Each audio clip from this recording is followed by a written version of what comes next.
साथियों, कुछ रिश्ते बहुत मीठे होते हैं, बस बातें कड़वी होती हैं। ये ऐसे ही सास बहू की कहानी है, जिसे सुनकर आपकी आंखें भर जाएंगी। सास ने बहू को पुकारते हुए कहा, बहू, वो बहू कहाँ मर गई? अंदर से आवाज आई, जिंदा हूँ मां जी। तो फिर अभी तक मेरी चाय क्यों नहीं आई? तब से पूजा करके बैठी हूँ, ला रही हूँ मां जी। बहू चाय के साथ भजिया भी ले आई। सास ने भजिया देखते ही कहा, तेल खिलाकर मारना चाहती है क्या? तब बहू ने कहा, ठीक है मां जी, मत खाइए, मैं इसे उठा ले जाती हूँ। फिर सास ने कहा, रहने दे, अब बना दिया है तो खा लेती हूँ। सास ने एक भजिया उठाए और कहा, कितनी खराब भजिया बनाई है तुमने। मां जी, मुझे कपड़े धोने हैं, यह कहकर बहू जाकर दरवाजे के पीछे छिपकर खड़ी हो गई। बहू के वहां से जाते ही सास भजिया पर टूट पड़ी और पूरी भजिया खत्म कर दी। यह देखकर बहू मुस्कुराई और काम पर लग गई। दोपहर के खाने का वक्त हुआ। सास ने फिर आवाज लगाई, कुछ खाने को मिलेगा? बहू ने कोई उत्तर नहीं दिया। सास फिर चिल्लाई, भूखे मारोगी क्या? बहू आई और सामने खिचड़ी रख दी। खिचड़ी देखते ही सास गुस्से से बोली, ये क्या है, मुझे इसे नहीं खाना, इसे ले जाओ यहाँ से। तब बहू ने कहा, आपको डॉक्टर ने दिन में खिचड़ी खाने को कहा है, खाना तो पड़ेगा ही। सास मुंह बनाते हुए बोली, हाँ हाँ, बोल तो ऐसे रही हो जैसे तुम मेरी माँ हो। बहू फिर मुस्कुराई और चली गई।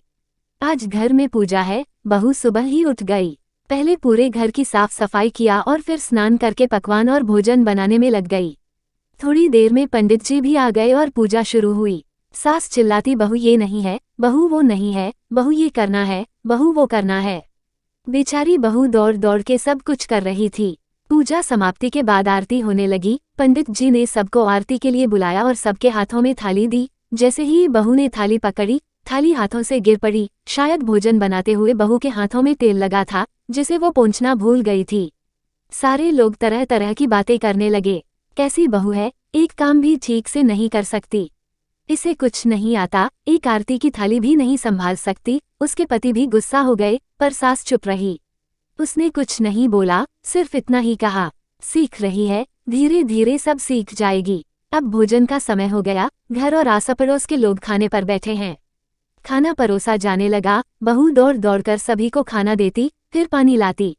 भोजन हो जाने के बाद रात में जगराता का कार्यक्रम रखा गया था।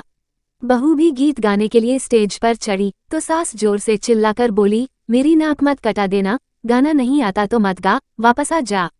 बहू सास की बात सुनकर मुस्कुराए और गाने लगी। सबने उसके गाने की तारीफ की, पर सास मुंह फुलाते हुए बोली, इससे अच्छा तो मैं गाती थी अपनी जवानी में, तुझे तो कुछ भी नहीं आता। सास की बात सुनकर बहू हंसते हुए वहां से चली गई। इधर उसका पति अपने ऑफिस के दोस्तों के साथ ड्रिंक कर रहा था। उसने चिल्लाते हुए बर्फ लाने को कहा। बर्फ लाई तो तुरंत पापड़ लाने का ऑर्डर दे दिया। जल्दबाजी में बहू ने लाकर जैसे ही मेज पर पापड़ रखा तो उसके हाथ से छूकर शराब की बोतल गिर पड़ी और टूट गई। इस पर पति ने गुस्से में एक थप्पड़ अपनी पत्नी को लगाते हुए कहा, जाहिल कहीं की देखकर कोई काम नहीं कर सकती, तुझे इतना भी काम नहीं आता। सारे लोग देखने लगे। बहू रोते हुए कमरे में चली गई। फिर उसके एक दोस्त ने कहा, यार पूरा मूड खराब कर दिया तुम्हारी बीबी ने, इससे अच्छा यहाँ बुलाया ही न होता, हम कहीं और पार्टी कर लेते। दूसरे दोस्त ने कहा, कैसी अनपढ़ जाहिल गंवार बीवी है तुम्हारी, उसे तो मेहमानों की इज्जत तक करना नहीं आता, तुमने तो हमारी बेइज्जती ही करा दी यार। यह सब देखकर आस पड़ोस की औरतों को बहाना मिल गया। वो सभी कहने लगी, देखो क्या कर दिया तुम्हारी बहू ने, वो किसी काम की नहीं है। मैं तो कहती हूँ अपने बेटे की दूसरी शादी करा दो, छुटकारा पा जाओगी इस गंवार से। सबकी बातें सुनने के बाद सास गुस्से से उठी और बेटे के पास जाकर उसे एक जोरदार थप्पड़ मारकर कहा, अरे नालायक, तुमने मेरी बहू को मारा, तेरी हिम्मत कैसे हुई, मैं तेरी टांगे तोड़ दूंगी। उसके बेटे के दोस्त कुछ कहने ही वाले थे कि उसकी मां ने घूरते हुए कहा, तुम सब चुप ही रहो, यहाँ दारू पीने आए हो, जबकि पता है कि आज यहाँ पूजा है, फिर भी तुम्हें पार्टी करनी है। कैसे संस्कार दिए हैं तुम्हारे माता पिता ने, और किसने मेरी बहू को अनपढ़ जाहिल गंवार बोला, जरा इधर तो आओ, चप्पल से मारूंगी अगर मेरी बहू को किसी ने एक शब्द भी कुछ कहा तो। फिर बेटे को बिगड़ते हुए माँ ने कहा, अरे पापी, तूने उस लड़की को बस इसलिए मारा कि तेरी शराब की बोतल टूट गई, तुझे पता भी है वो बच्ची सुबह से उठकर घर का सारा काम कर रही है, न सुबह से नाश्ता किया न दिन का खाना खाया, फिर भी हंसते हुए सबकी बातें सुनकर घर के काम में लगी रही।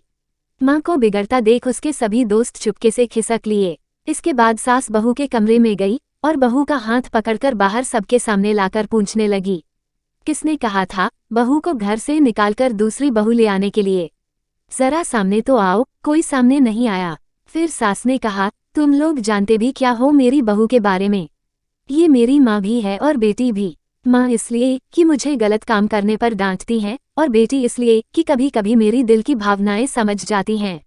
मेरी दिन रात सेवा करती है, मेरे 1000 ताने सुनती है, पर एक शब्द भी गलत नहीं कहती, ना सामने ही और ना ही पीठ पीछे। और तुम सब कहते हो दूसरी बहू ले आओ।